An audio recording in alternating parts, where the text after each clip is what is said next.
समंदर की पाताल तक तो शायद कोई पहुंच गया हो, लेकिन माँ के प्यार का किनारा आज तक किसी को नहीं मिला। माँ जब बोलती है तो उसके लहजे में जिब्रील बोलता है। माँ जब मुस्कुराती है तो लगता है जन्नत की सारी कलियां खिल उठी। अल्लाह ने उसके सीने में वो दर्द, वो दरक, वो मोहब्बत, वो उल्फतों का एक जहां आबाद कर दिया है। माँ तो फिर माँ ही होती है। उसके सीने में रखा हुआ प्यार तो एक अजीब कायनात है। तड़पती हुई ममता एक अलग ही जहान है।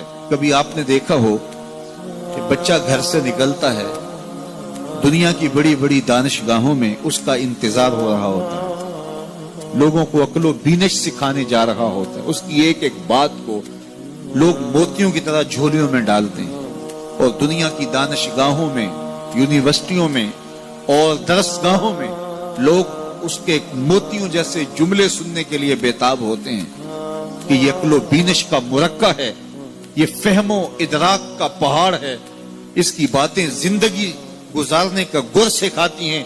तो लोग सीखने के लिए जमा होते हैं। लेकिन वो शख्स जब घर से निकलता है तो माँ कितने भोले अंदाज में कहती है, पुत्र जरा सड़क ध्यान से अबूर करना। जो दुनिया को अक्लो बीनश का सबक सिखाने जा रहा है, उसको ये भी नहीं पता कि सड़क कैसे अबूर करनी है। लेकिन माँ के प्यार का रूप है, ये माँ की मोहब्बत का तेवर है, ये उसकी उल्फत के रंग हैं। और जब तक बच्चा घर पलट नहीं आता, बेटा वापस नहीं पहुंच जाता, माँ के दिल में खटका रहता है और वसवास में रहती है और बेटे के लिए दुआएं मांगती रहती है कि मेरा बेटा खैर से घर पलट आए। माँ के सीने में इतना प्यार क्यों है? दुख जी लेती है, तकलीफें गवारा कर लेती है। गरीब माएं तो बेटों और बेटियों का पेट पालने के लिए किसी के घर के बर्तन भी मांजने पड़े तो इससे भी गुरेज नहीं करती।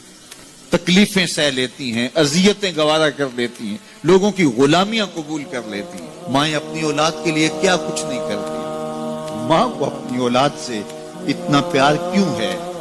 एक ही जवाब है, इसलिए कि माँ ने औलाद को जन्म दिया है। मेरे जुमले को दिल के कानों से सुनना। जिस माँ ने जन्म दिया है वो इतना प्यार करती है, तो जिस रब ने खलक किया है वो कितना प्यार करता है। जन्म देने वाली के प्यार का ठिकाना कोई नहीं, तो जो खलक करने वाला है उसके प्यार का अंदाजा कौन कर सकता। तो माँ गवारा नहीं करती कि मेरा बेटा भूखा रहे, तकलीफ में रहे, बेटा भूख में तड़पे, तो माँ बेचैन हो जाती है। तो जो 70 माओं से ज्यादा प्यार करता है, उसने कैसे गवारा कर लिया कि मेरा बंदा भूखा रहे।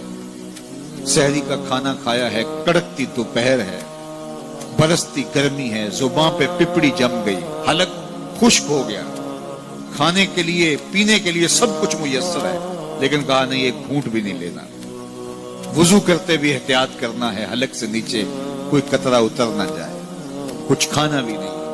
70 माओं से ज्यादा प्यार करने वाले रब ने ये कैसे गवारा कर? इस मसले को समझने के लिए फिर दोबारा माँ की आगोश में आना पड़ेगा। बेटा बीमार हो गया, माँ डॉक्टर के पास ले गई, उसने दवा तजवीज की, सिरप लिखा, वो कड़वा था, बेटा पीता नहीं। माँ ने जबरदस्ती उसको लटा लिया, उसका हलक खोला, मुंह खोला, उसमें कतरे सिरप के टपका रही है। बच्चा चीखता है, रोता है, लेकिन जूजू वो कतरे हलक से नीचे उतरते जाते हैं, माँ के चेहरे पे तमानियत आती जाती है। क्या माँ सफाक हो गई है? नहीं। माँ की ममता छिन गई? नहीं। वो जो बेटे की आंख में आंसू नहीं देख सकती थी, वो तड़पते हुए बच्चे को देख के मुतमईन क्यों है? क्या माँ की ममता रुखसत होगी? जवाब नहीं।